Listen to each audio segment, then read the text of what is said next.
नमस्कार मंडळी. प्रसिद्ध मराठी अभिनेते आदेश बांदेकर यांनी गेली 20 वर्ष होम मिनिस्टर या कार्यक्रमातून प्रेक्षकांचं भरभरून मनोरंजन केलं. 2004 रोजी सुरू झालेला होम मिनिस्टरचा अविरत प्रवास 2024 रोजी संपला. यानंतर आदेश बांदेकर फारसे कुठे दिसले नाही.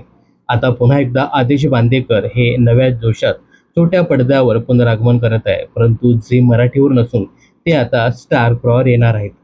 तर एका वर्षाच्या गॅप नंतर आदेश बांदेकर हे महाराष्ट्राची नंबर 1 वाहिनी स्टार प्रॉवर नवकोरा कार्यक्रम प्रेक्षकांच्या भेटीला घेऊन येत आहे. या कार्यक्रमाचे नाव आहे माऊली महाराष्ट्राची. येत्या 23 जून पासून दररोज संध्याकाळी 6 वाजता हा कार्यक्रम स्टार प्रवाहाच्या प्रेक्षकांच्या भेटीला येणार आहे. पांडुरंगाच्या वारी संदर्भातील हा कार्यक्रम असणार आहे. होम मिनिस्टर या कार्यक्रमाला ज्या पद्धतीने प्रेक्षकांनी प्रेम दिलं तसंच प्रेम याही कार्यक्रमाला मिळतं का हे पाहणं खूपच इंटरेस्टिंग ठरणार आहे. तर स्टार प्रॉवर आगामी माऊली महाराष्ट्राची या कार्यक्रमाबद्दल तुमचं काय मत आहे कमेंट्स करून नक्की सांगा.